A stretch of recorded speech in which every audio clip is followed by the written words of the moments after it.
Hello, this is Amir, and in this video we'll be going over hypertensive conditions in pregnancy. In particular, we'll talk about the diagnosis, management, and care of chronic hypertension, gestational hypertension, as well as preeclampsia. This is a particularly high-yield topic, and I recommend making sure that you have a strong understanding of everything in this video before your exams. Let's first talk about some normal physiologic changes in pregnancy. During pregnancy, cardiac output will increase by up to 50% in order to allow more blood flow for the developing uterus, placenta, and fetus.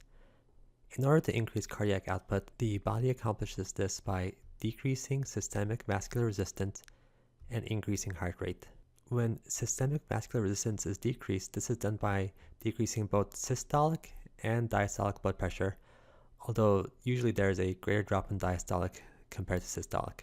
When looking at the change of pressure over time during the pregnancy, it sort of looks like this. So here on the x-axis we have time, and in the y-axis we have blood pressure. And what happens is the blood pressure starts off when you get pregnant over here and gradually goes down, and it naders or reaches its lowest point around the second trimester, and then gradually starts to go back up and reaches normal levels around the third trimester. The total blood volume also increases by about 50%. You have an increase both in the plasma levels as well as the erythrocytes, but because plasma levels are increasing more than erythrocytes, you get a dilutional decrease in your hemoglobin and hematocrit levels. I just want to repeat and clarify this point. So you are getting more erythrocytes, but because your plasma levels are increasing at a greater rate compared to your erythrocytes, your hemoglobin and hematocrit levels will appear to be lower because of dilutional effects. As the uterus gets larger and larger during pregnancy, it can actually start to compress the IVC, or inferior vena cava. This effect is seen most notably when the patient is lying on their back or if they're in the supine position. In fact, by having the physician go to their left or right side, or left lateral decubitus, you can increase cardiac output by up to 30%. Now let's review the exact cutoffs for hypertension in pregnancy. This becomes slightly confusing because the criteria used by ACOG, or the American College of Gynecologists, is different than what you use in the rest of medicine.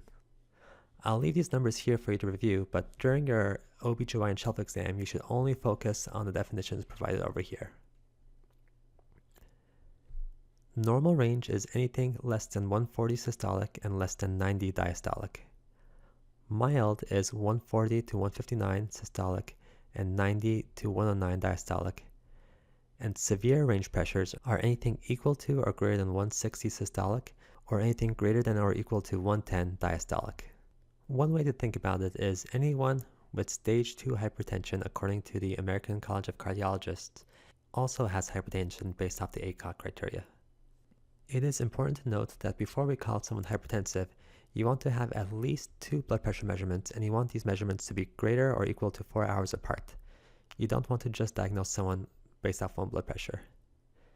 There are some exceptions. For example, if you see someone who has a blood pressure of 180 over 120, you don't necessarily have to wait that 4 hours, but typically we do prefer to wait 4 hours before making the diagnosis.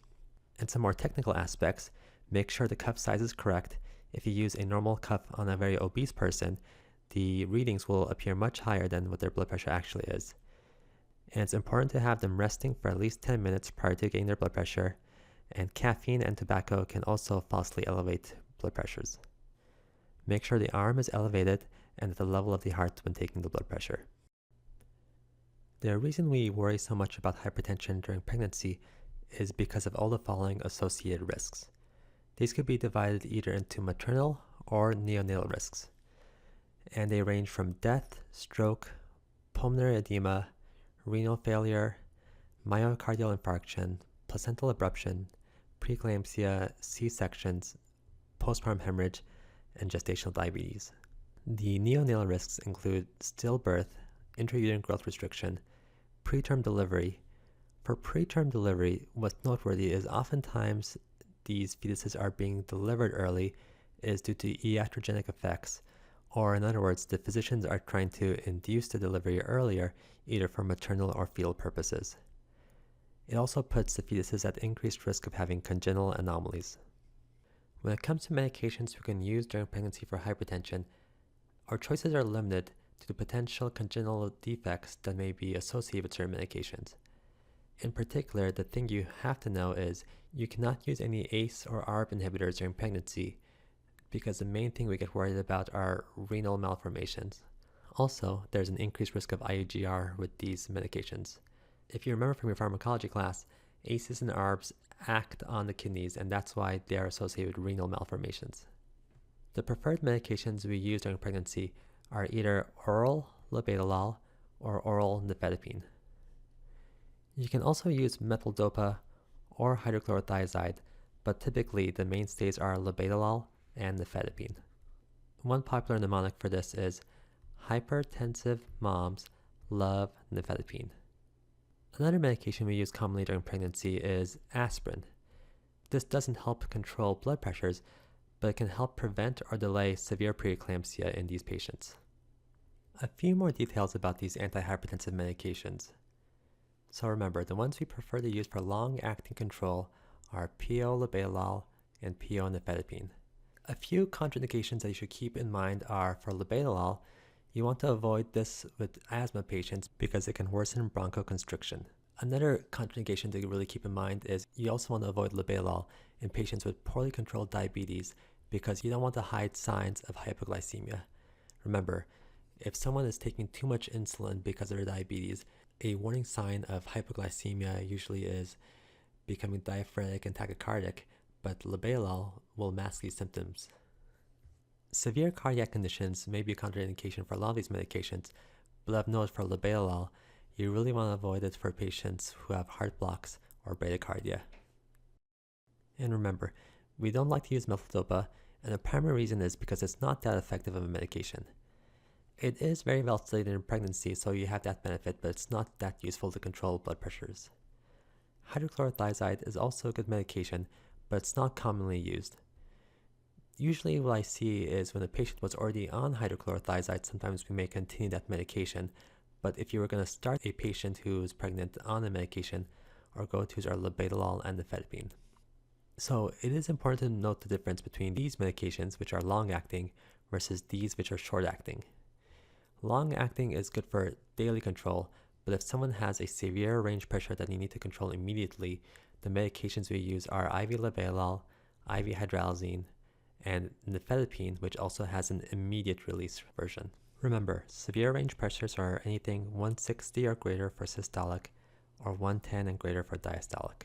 What is noteworthy about these medications is both hydralazine and nifedipine may also cause headaches. What you'll learn soon is headaches can also be a symptom of preeclampsia, so sometimes when you use these medications and a patient has a headache, it can become confusing whether the headache is due to the medication or perhaps a sign of worsening disease. Let's talk again a little bit more about aspirin. The recommendations are to give aspirin. You could give a baby aspirin or 81 milligrams daily, and this is to either prevent or delay preeclampsia. In particular, what we're trying to do is prevent preeclampsia with severe features, because once a patient has severe preeclampsia, the recommendations are to deliver at 34 weeks. So if we could prevent or delay preeclampsia by even a few more weeks, we may be able to get them to 37 weeks or full term. If you do start aspirin, you start as early as 12 weeks, and you could actually start it up to 28 weeks. Studies have shown that if you start preeclampsia later than 28 weeks, it's not that effective at preventing preeclampsia. Once started, you continue daily until delivery. Aspirin is a relatively benign medication, but if someone is at increased risk for GI bleeds, for example, if they have a history of a bleeding disorder or if they have peptic ulcer disease, you would avoid giving aspirin in these patients. Currently, we do not give aspirin to everyone, but only patients who meet criteria or are at risk for developing preeclampsia. And the exact cutoffs we use are either having 1 high risk factor or 2 or more moderate risk factors. The high risk factors include having a personal history of preeclampsia in a previous pregnancy, having multifetal gestation, in other words, twins, triplets, or higher orders. If a patient has chronic hypertension, then you should start them on aspirin as well. Having type 1 diabetes or type 2, personal history of renal conditions, or autoimmune diseases such as lupus or antiphospholipid syndrome. So if you have any one of these factors, then you should start aspirin at around 12 weeks. Moderate risk factors include nulliparity or have never been pregnant before, a BMI greater than 30, a maternal or a sister with preeclampsia, African American race, low socioeconomic status, being AMA or greater or equal to 35 years old, or having a personal history factor such as a personal low birth weight, previous adverse pregnancy outcomes, or a greater than 10-year pregnancy interval. So you need at least 2 or more moderate risk factors in order to qualify for being at risk to start aspirin. If you think about it, many of your patients will actually have 2 or more of these risk factors, especially if you're seeing them at a resident clinic or a low socioeconomic area. It may be interesting to think about this way. Pause the video now and see if you qualify for aspirin based off any of these conditions. Let's talk about one last medication, and this is called Methergine. Methergine is not used to treat blood pressures, but instead it is used to treat postpartum hemorrhages. And the way Methergine works is it causes an increase in uterine tone, causing the uterus to contract and decrease blood flow to the uterus. The reason I'm mentioning Methergine though is because it is contraindicated in patients with hypertension. What happens is you get excess vasoconstriction, and this leads to very high blood pressures. There are many other medications you could use to treat postpartum hemorrhage, such as hemabate, misoprostol, oxytocin, or tranexamic acid. So you should be using those medications in patients with hypertension, whether it's chronic, gestational, or preeclampsia related. This is a very, very high yield fact. You're very likely to get at least one question about this, and the learning point is do not use Methergine in patients with hypertension. Now this slide here has a lot of information. I don't want you to get overwhelmed right now, but I want you to use this slide as a guide or framework on how to look at these different conditions, what we look at in terms of diagnosing them, and how to differentiate them. We'll be going into detail about each specific condition later, so again, don't focus on memorizing everything right now, just use this to help create a guide or framework. So the conditions we're looking at are chronic hypertension, gestational hypertension, preeclampsia without severe features, which also includes preeclampsia without severe features that is superimposed on chronic hypertension. And then finally, we have preeclampsia with severe features, eclampsia, and HELLP syndrome. So the things we look at are blood pressure, timing when symptoms occur, urine protein levels. There are a set of preeclampsia labs that we order as well. We'll go into details about those later. Symptoms of severe preeclampsia. And then I also added here when we induce these patients. So, because all these conditions are hypertensive disorders, they all have elevated pressures. And remember, for ACOG, elevated pressures are anything above 140 systolic or 90 diastolic. I put a little asterisk here by chronic hypertension because in this condition, if a patient has pre-existing chronic hypertension, she may already be on medications and does not necessarily have to have blood pressures in this range. But every other condition is also at least 140 or 90, at least 140 over 90, and at least 140 over 90. The things that differentiate the conditions from the other ones I've put in bold for you to focus on. So preeclampsia with severe features is the only one that goes above 160 or 110 diastolic, because this itself is considered a severe feature. The other hypertensive disorders all remain under 160 and 110. Now let's look at timing. So this is a great way to differentiate between chronic hypertension versus the other conditions. If someone has elevated pressures before 20 weeks gestational age, then they have chronic hypertension. It is very rare and unusual to develop pressures that early and be gestational, preeclampsia, or anything else. So if you see anything less than 20 weeks on your shelf exam, your best bet is to guess chronic hypertension. So for preeclampsia, one of the labs we look at is urine protein. If you have chronic hypertension or just gestational hypertension, you do not have any protein. But once you see protein in the urine, and if it meets a cutoff, then you are in this range over here, and you either have preeclampsia with or without severe features.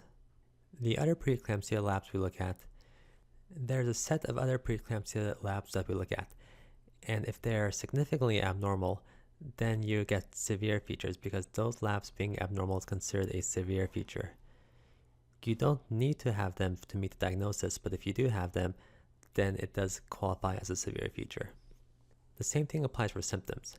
If someone has a symptom of severe preeclampsia, then they automatically qualify for preeclampsia with severe features. Again, you don't have to have it, but if you do have it, then that creates a diagnosis of preeclampsia with severe features. And finally, let's look at timing for induction. Chronic hypertension here is a range. This is a range because chronic hypertension could either be well controlled on medication, or poorly controlled.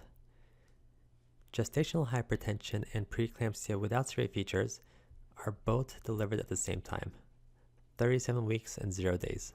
And finally, severe preeclampsia, because it is the worst of these conditions, has the earliest induction date, and that's 34 weeks gestational age or at time of diagnosis. Again, don't worry about memorizing everything right now, but just use this to create a framework as we go and discuss each particular condition in more detail. Now let's review the specific labs and symptoms associated with preeclampsia. So we've already mentioned blood pressure, but in order to meet the criteria for severe levels, it has to be a systolic greater or equal to 160 or a diastolic greater than or equal to 110. And remember, ideally we want to measure these blood pressures 2 times and at least 4 hours apart. That being said, if you have a really bad pressure like 180 over 120, you don't have to wait a full 4 hours before calling someone a severe preeclamptic. The labs we look at are platelets, LFTs, and creatinine. To meet the criteria for severe preeclampsia, you either have to have platelets less than 100,000, AST or ALT greater than twice the upper limit of normal. For most places, that's usually around 80. And creatinine greater than 1.1 or double the patient's previous baseline. The symptoms we look at are headache. So we look for headache that's unresponsive to medications such as Tylenol and sometimes stronger medications if needed. Visual disturbances or cerebral disturbances, pulmonary edema, or severe epigastric or right upper quadrant pain that's unresponsive to medication. Of course, if there's another more obvious cause for any of these symptoms, it doesn't qualify. But if you can't find another cause and this patient has elevated blood pressures, these will be considered severe symptoms of preeclampsia. This here is another very high yield slide, and you should know and memorize all these symptoms and labs. Now we'll take a step back and talk about each disease on its own specifically, starting with chronic hypertension. Most of our patients are young and healthy, and it's very strange to see a 20-year-old come in with chronic hypertension. Obviously, we do have older patients who do have other morbidities, but it's important to keep an idea of a differential for other causes of chronic hypertension when the patient presents to your office. It's unlikely you'll be tested on this on your shelf exam, but as a quick review, we have primary or essential hypertension, and this is just a gradual, slow increase in your blood pressure over your lifetime. Usually these patients are more obese and they lack physical activity, and this is the diagnosis used when there's no other secondary causes leading to hypertension. Kidney disease could be a cause of chronic hypertension. In particular, in young females, one common cause is renal artery stenosis. Hyperthyroid can cause hypertension, but usually they'll have other symptoms such as palpitation or heat intolerance. Obstructive sleep apnea. These patients will also admit to snoring, or their partners will know snoring, and hypersomnolence. Pheochromocytoma. These patients have really labile blood pressures. They have episodic events of dizziness and feeling of incoming doom. Cushing syndrome. You'll notice these patients have central obesity, they have the classic moon faces, and they may also have easy bruising. Certain meds or other substances may also lead to elevated pressures. In particular, some that are worth mentioning are alcohol, NSAID use, cocaine, and amphetamines. Coarctation of the aorta. If you see this, you may think Turner syndrome as a keyword from your step 1 or step 2 exams. And a physical exam finding associated with this is the upper extremity blood pressure is usually high, but the lower extremity blood pressure is lower. Another rare cause includes patients who have elevated aldosterone.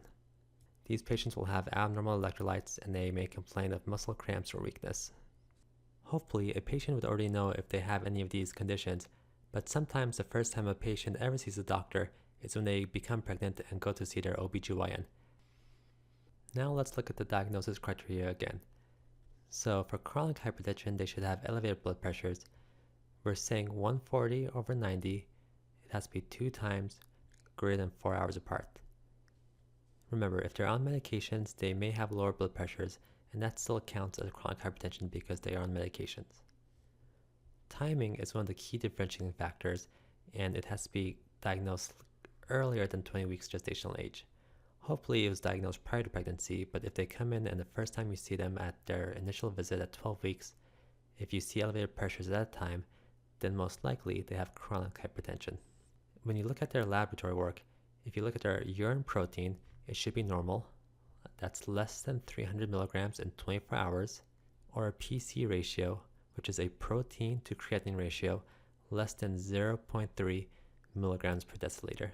So out of these 2 exams, the 24-hour urine is the most accurate, but this involves having a patient pee in a container for 24 hours and then come back to give the container.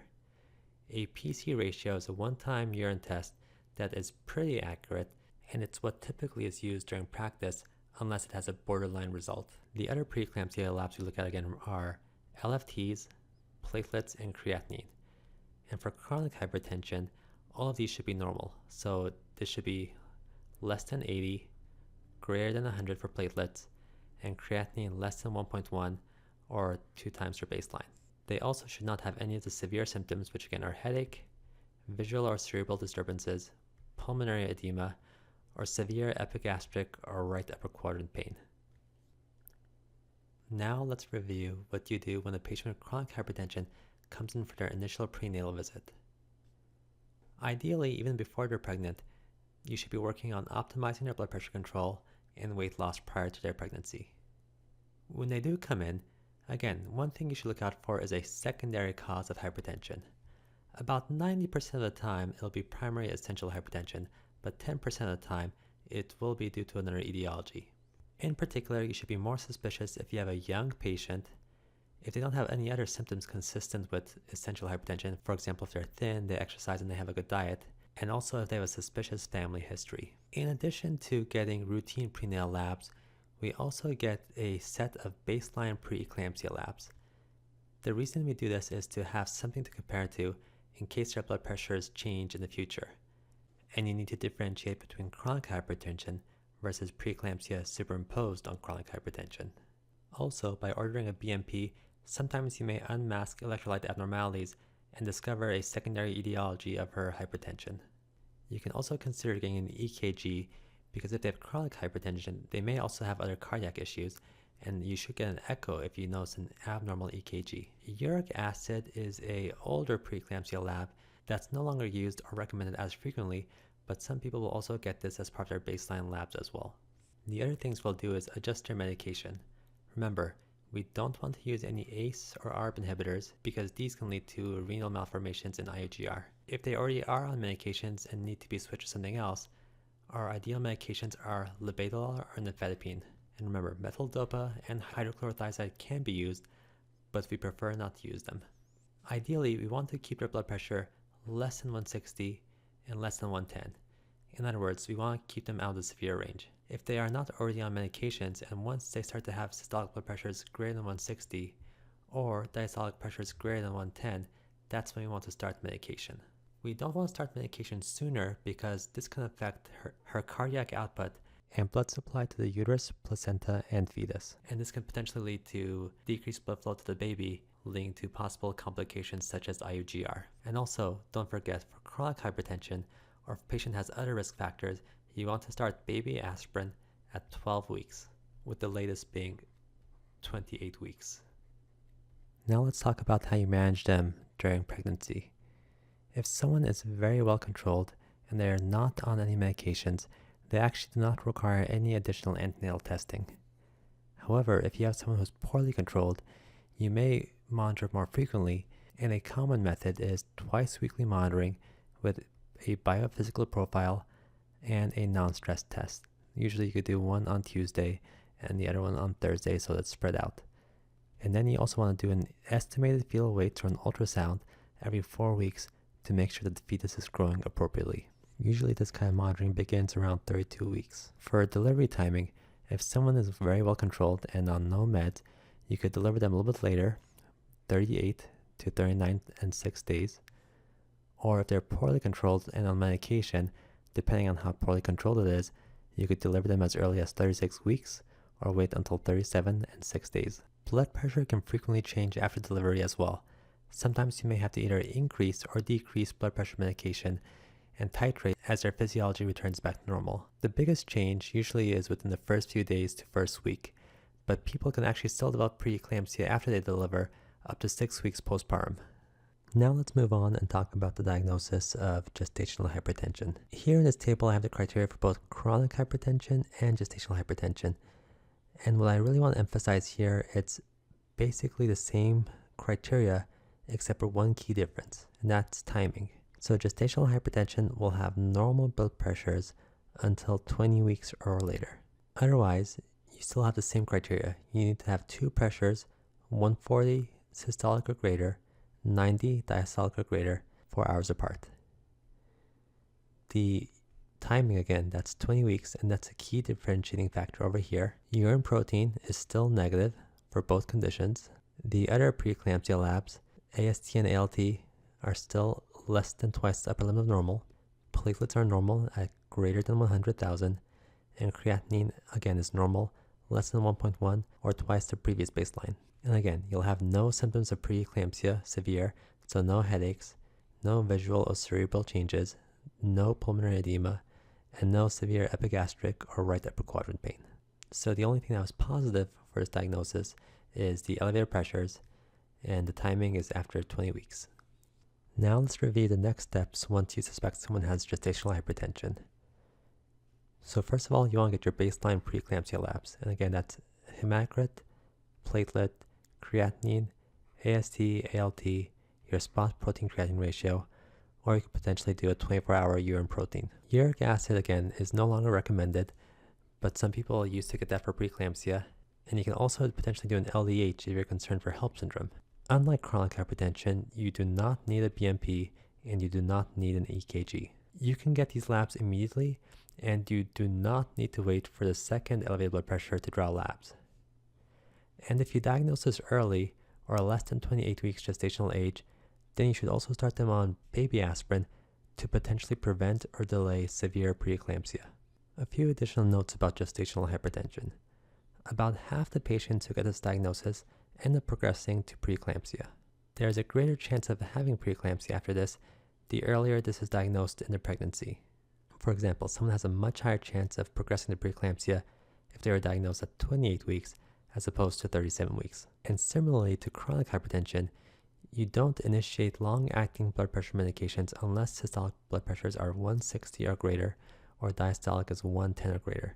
And again, the reason we don't start medications too early is because we don't want to disrupt blood flow to the uterus, placenta, and fetus, and potentially iatrogenically cause IUGR. If someone has gestational hypertension, and even if they have negative labs, including negative protein, but if they have severe range blood pressures, then you should treat them like they have preeclampsia with severe features. Again, even if older labs are normal, if they have severe range pressures, this is an automatic upgrade in diagnosis to preeclampsia with severe features. So once a patient has gestational hypertension, what do we do about testing? They should be getting testing weekly, and that's either with a biophysical profile, NST, or some combination of the two. And similar to chronic hypertension, you want to get an EFW or estimated fetal weight every 4 weeks. Again, usually we start testing around 32 weeks, but this may vary depending on the patient and the severity of disease. You want to monitor with weekly preeclampsia labs to make sure that their disease is not worsening. And of course, you want to keep watching their blood pressure, usually just with office visits. But sometimes you may have the patient buy their own blood pressure cuff and test at home. You should also educate the patient about the potential symptoms of severe preeclampsia, such as headache and visual change, And if they ever experience these symptoms at home, they should call into the office. Depending on exactly how severe the symptoms are, you may have them come into the hospital or office for a blood pressure check and lab work. The timing for delivery for gestational hypertension is at 37 weeks and 0 days, or at diagnosis if diagnosed later. And similar to chronic hypertension, blood pressures can change whether it's increasing or decreasing right after delivery. Again, the biggest change is usually in the first week, but people could go on to develop preeclampsia as late as 6 weeks postpartum. Now let's talk about how we diagnose preeclampsia. So for preeclampsia, you could call it without severe features, and you can also have without severe features superimposed on chronic hypertension. You can have with severe features, and this could also be superimposed on chronic hypertension, and HELLP syndrome. These conditions are really the same thing, but just a spectrum that's gradually getting worse as you move right. Let's look down here initially for the criteria. So the criteria for preeclampsia without severe features is very similar to that of gestational hypertension, with the main difference being the presence of protein. So the criteria are elevated blood pressure, protein in the urine, and no severe features of preeclampsia. So let's look back up here. You need blood pressures greater than 140/90, two of them 4 hours apart, but it has to be less than 160 or 110 because anything greater than this is a severe feature. Since this is preeclampsia and not chronic hypertension, you expect it to occur at 20 weeks or later in the pregnancy. The criteria for protein are either a 24-hour urine protein that's greater than 300, this is a very important number to remember, or a PC ratio that's greater than 0.3 milligrams per deciliter. The remaining preeclampsia labs are all normal, and there are no severe symptoms of preeclampsia, so no headache, no visual or cerebral changes, no pulmonary edema, and no severe epigastric or right upper quadrant pain. Now let's talk about severe preeclampsia. So let's look down here again. The criteria for severe preeclampsia are elevated blood pressure and a severe feature. Usually these patients will have protein in their urine as well, but it is not necessary for diagnosis. Again, the only two things you really need are elevated blood pressures and a severe feature, just one of them. So let's go back up and look at these one by one. So the blood pressures have to be greater than 140/90. It does not have to be greater than 160/110, but if it is, this is considered a severe feature of preeclampsia. Again, because this is not chronic, it has to be more than 20 weeks gestational age. The protein here usually is elevated, especially if it's severe, but not necessary for the diagnosis. And if any of these labs are abnormal, it counts as a severe feature. So if the LFTs are greater than twice the upper limit of normal, if platelets are less than 100, or if the creatinine is greater than 1.1 or twice the normal baseline, then any one of those counts as a severe feature. Or if even all the labs are normal and they only have mild range of pressures, if they have any one of these symptoms, then that also counts as severe preeclampsia. So headache, visual changes, edema, epigastric pain. And finally, HELLP. HELLP stands for hemolysis, elevated LFTs, and low platelets. And this is one of those conditions where it's so straightforward. Basically, you have to have all of those to meet the criteria for HELLP. So for hemolysis, we look at LDH, and if it's above 600, that meets that checkbox. LFTs have to be elevated, either AST or ALT greater than twice the upper limit of normal. Again, usually that's around the 80. Platelets have to be low, less than 100, and creatinine can be elevated, but it's not necessary. Patients with HELLP syndrome may also have any of these severe symptoms. The most common presentation usually is with epigastric or right upper quadrant pain, as well as nausea, vomiting. Let's review these severe features one last time. Systolic blood pressure greater or equal to 160, diastolic greater or equal to 110, two blood pressures more than 4 hours apart. However, this 4-hour apart rule is not a very strict one. Platelets less than 100, AST or ALT greater than twice the upper limit of normal, again usually that's around 80, creatinine greater than 1.1 or double the patient's baseline. new headache that's unresponsive to medication, visual disturbances or cerebral disturbances, pulmonary edema, and severe epigastric or right upper quadrant pain. If you have any of these, that counts as a severe feature and meets the criteria for severe preeclampsia, even in the absence of protein. One of our biggest concerns for preeclampsia is the risk of progressing onto eclampsia. So if a patient has pre-E, the risk of developing eclampsia is about 2% if they don't have any severe features and 3% if they do have severe features. This is if they don't receive treatment. So if you have magnesium on board, this reduces the risk of having a seizure. So what happens with eclampsia is the patient will have tonic-clonic, focal or multifocal seizures. So the biggest thing to remember is eclampsia equals seizures. Just like with any seizure, even if the patient's not pregnant, there's risk of hypoxia, trauma, and aspiration pneumonia. When it comes to trauma, unlike a non-pregnant patient, you're also concerned about the potential trauma to the gravid uterus and fetus. There's also a rare risk of permanent neurologic damage. If someone is going to develop eclampsia, about 80% of those patients will have some sort of central nervous system symptom before they have a seizure, whether it's headache or visual change or something else. So this could be interpreted in two ways. Either it's reassuring because most patients will have symptoms, but then that also means that about 20% of patients will have no symptoms at all before they have their seizure. It is important to keep in mind that not everyone who has a seizure during pregnancy has eclampsia. You should be suspicious for other causes, especially if the patient has normal blood pressures or is not responding to magnesium. So some other things to keep on a differential are pre-existing epilepsy. This one's easy because the patient will admit in their history that they've had seizures before they were pregnant. Illicit substance use or withdrawal. In particular for this one, we're worrying about alcohol, so ETOH. Another condition is called PRES syndrome, or posterior reversible encephalopathy syndrome. These patients present with a combination of visual loss, seizures, headache, and altered consciousness. This is really hard to differentiate between preeclampsia or eclampsia because these symptoms are very similar to what eclamptic patients experience. One thing that may help differentiate is getting an MRI, and an MRI could show white matter edema in the posterior cerebral hemispheres. Another condition is called reversible cerebral vasoconstriction syndrome.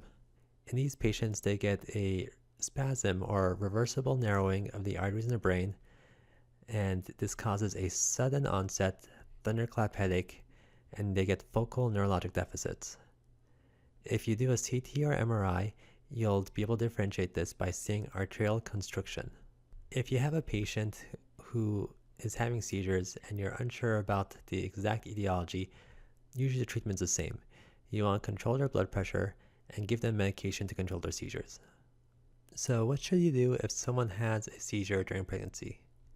The first step is call for help. You want everyone to be around to help out as much as possible. But then once everyone's there, the real first step is maternal stabilization. You want to prevent any further injury to the mom. You want to get her into the left lateral decubitus to help decrease the risk of aspiration pneumonia, give supplemental oxygen as needed. Then you want to start by giving her a bolus of magnesium. Magnesium, it does not stop the seizure, but it prevents further seizures. So this is a key concept you should know. It does not stop the current seizure, but it does prevent further seizures from reoccurring. The reason we give magnesium and not something else like Valium is because seizures associated with preeclampsia are usually very short and will self-resolve on their own. So therefore, the most important thing is to prevent another seizure from recurring. After someone develops eclampsia, the only real treatment is delivery. Magnesium will help prevent seizures, but in order to resolve the issue, you must deliver the fetus and remove the placenta and associated hormones from the patient. So again, first you want to make sure the mom is stabilized. And you may notice that while the mom is having a seizure or shortly after, you will have non-reassuring fetal heart racing. But typically this is reversible. As maternal hypoxia resolves, the tracing usually improves. And even though they had something as severe as a seizure, it does not mean you have to have a C-section. If possible, we would still try to proceed with a vaginal delivery. When it comes to hypertensive disorders, the only time we give magnesium is if someone has preeclampsia with severe features. This also includes eclampsia and HELLP syndrome. So a patient who has gestational hypertension, chronic hypertension, or even preeclampsia without severe features should not get magnesium for seizure prophylaxis. Just a little side note, if someone is less than 32 weeks gestational age and is undergoing delivery for whatever reason, you could also give them magnesium, but in this situation, you're giving them magnesium for fetal indications or to help reduce the risk of cerebral palsy. Again, magnesium prevents but does not stop seizures. The way we usually give magnesium is you give a loading dose, usually a 4-gram IV bolus, followed by a continuous infusion, 2 grams. As a med student, I wouldn't worry about memorizing these doses. Just know that you get a loading dose followed by a continuous infusion. But what you should know is that magnesium is secreted in the urine. So if someone has a renal issue, which is not uncommon for someone with preeclampsia, you want to decrease the dosage so they don't get too much magnesium, which could be toxic for the patient. And because patients still have a risk of developing seizures after they deliver, you should continue magnesium for 24 hours postpartum because that time is the greatest risk period in the postpartum setting. Magnesium has a specific therapeutic range or window in which it's effective. So it's either 4 to 7 milliequivalents per liter or 5 to 9 milligrams per deciliter. Different hospitals or different EMRs may use different units of measurement, so it's really important to know which one your hospital is using to make sure you're in the correct therapeutic window and not in the toxic range. One of the first symptoms of being too high with your magnesium levels is a loss of patellar reflexes. So this usually occurs at either 7 or greater than 9 milligrams per deciliter. Because this is one of the first symptoms, someone should be performing routine patellar reflex exams on the patient to make sure that they are not potentially going towards a toxic level. If you start to notice either loss of patellar reflexes, or if you do lab work and you see that the values are in this range, the next step is either to stop or at least decrease the infusion rate. You start to get at very concerning levels at around either 10 or 12, and at this point you're at risk of having the patient develop respiratory depression and diaphragmatic paralysis. At this range, you should definitely stop the magnesium. You could give calcium gluconate to help prevent cardiac arrest, furosemide to help the patient excrete the magnesium through their urine, and potentially, if they have respiratory paralysis, then you should proceed with intubation. The worst case scenario is once you reach 25 milliequivalents or 30 milligrams per deciliter, and at that point, the patient has risk of cardiac arrest. It is possible to be tested on this, so I'd recommend at least memorizing 1 set of numbers and the corresponding effects in that range. Another noteworthy side effect of magnesium is this may decrease the fetal heart rate baseline and also decrease the variability. This is not necessarily causing distress to the fetus, but the negative outcome is it does make it harder to use fetal heart rate monitoring to see if there are any signs of stress from the fetus from a potential other source. HELLP syndrome is really a subset of severe preeclampsia with a specific group of lab values. So HELLP syndrome, again, stands for hemolysis, elevated liver enzymes, low platelets, and those are the lab values you need for a diagnosis. LDH greater than 600, either AST or ALT greater than twice upper limit, and low platelets. Typically, these patients will present with right upper quadrant or epigastric pain, malaise, and nausea vomiting. Let's talk about antenatal testing in preeclampsia. If someone only has preeclampsia but without severe features, then the recommendations are for a non-stress test and a biophysical profile weekly. So remember again, for these ones you want to spread them apart, so maybe one on Tuesday and the other one on Thursday. You also want to do EFWs, or estimated fetal weight, every 4 weeks. You also want to continue doing lab work, and usually this is done weekly, but depending on how bad the initial labs were and the patient's blood pressures, sometimes it could be done more frequently than weekly. If you see that these labs are stable over time, you can start to space it out so the patient has to come less often to get blood work drawn. If someone has preeclampsia with severe features, usually this requires monitoring in an inpatient setting. NSTs or non-stress tests are done daily, and a biophysical profile is done at least once a week, and you're still measuring the EFW every 4 weeks. In a similar way, you want to repeat lab work. This could be done weekly or more frequently, depending on the overall picture. The ultimate treatment for preeclampsia is delivery. However, the patient's hormone levels do not return to a pre-pregnancy level right away. Because of this, she can still have blood pressure changes after she delivers, and she is still at risk for developing seizures up to 6 weeks postpartum.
So why is there such a big emphasis on inducing these patients, as opposed to proceeding with expectant management and letting them deliver on their own? The main reason is we're doing it to protect both the mom, but also the fetus. Those gestational ages that we just spoke about were based off a balance of allowing the fetus to be as mature as possible, but also preventing the following possible complications of expectant management. This includes maternal death, stroke, MI, pulmonary edema, ARDS, coagulopathy, renal failure, and retinal injury, as well as fetal risks including intrauterine fetal demise, intrauterine growth restriction, and placental abruption. The target gestational ages we discussed are targets, but there are certain conditions that make expectant management an unacceptable option. If someone has persistent severe features, for example, persistent blood pressure, persistent headache, persistent epigastric pain, visual disturbances, then expectant management is no longer allowed. Other issues include stroke, MI, creatinine greater than 1.1, pulmonary edema, eclampsia, or HELLP syndrome, and also placental abruption or acute and heavy vaginal bleeding. There's also fetal indications such as abnormal antenatal testing, IUFD or a fetus that's unlikely to survive delivery, and persistent reverse end-diastolic flow in the umbilical artery. If any of these maternal or fetal contraindications are met, then expectant management should be stopped and you should proceed with delivery. Before we end this lecture, let's just review a few more conditions we should keep on our differential to make sure we are treating the right condition. So some other potential causes of headaches are the post-dural puncture headache. After someone receives an epidural, or more commonly with a spinal epidural, they may get a leakage of cerebral spinal fluid, and this can cause a headache. The main way to differentiate this from other kinds of headache is the headache is actually worse when the patient is sitting and better when the patient is lying down. Another potential differential includes migraine headaches. These are usually unilateral and throbbing, and oftentimes the patient has experienced them before pregnancy and says they feel similar to her prior migraine headaches. Less common, but very severe, so always important to keep an eye out for, is a subarachnoid hemorrhage, or possibly a central venous thrombosis. These patients will have a typical history of a sudden onset thunderclap headache. Finally, cluster headaches are less likely, but they do present as a unilateral and temporal distribution. You may have some conjunctivitis and some lacrimation or rhinorrhea. And again, this is uncommon and typically is more of an issue for men as opposed to women, but can still happen. And the three last conditions I want you to keep on your differential are acute fatty liver pregnancy. So this is another condition that only occurs during pregnancy that involves severe hepatic and renal dysfunction. What you'll see that are red flags for this condition and should make you choose this as the answer is if you see lab values, in particular hypoglycemia. So anyone with acute fatty liver pregnancy typically will have very, very low glucose levels. So if you see something less than 70 or even less than 50, you should think acute fatty liver pregnancy. The other lab value that's more unique to acute fatty liver pregnancy is elevated levels of serum ammonia. These patients will likely be in DIC, and they may also have a low-grade fever. The second condition on this list is TTP, thrombotic thrombocytopenic purpura. The mnemonic you may remember from your step 1 exam is FAT-RN. You have fever, anemia, thrombocytopenia, renal dysfunction, and neurosymptoms. The key thing to differentiate for this one is fever. So there may be multiple causes for fever in pregnancy, but if in your question stem you see that the patient also has a fever, as well as symptoms that may or may not look like preeclampsia, you should start to think about TTP. Also, when these patients have thrombocytopenia, it's very severe, and it could be less than 35. That could also trigger you to think more TTP as opposed to other causes of thrombocytopenia. Lab work for this patient will show low Adams 13 activity. And the last condition to keep on a differential is a exacerbation of lupus. These patients will have a history of lupus, which makes it slightly easier, but that being said, patients with lupus also have increased risk of preeclampsia. Lab work will show low complement levels and high levels of double-stranded DNA. This is the errata section. If there's any errors, I'll try to include them here in the slides. And if you're interested, some additional readings I recommend are your practice bulletins on chronic hypertension, as well as those on gestational hypertension and preeclampsia, and also the USPTF recommendations on low-dose aspirin for the prevention of preeclampsia. Thank you, and have a good day.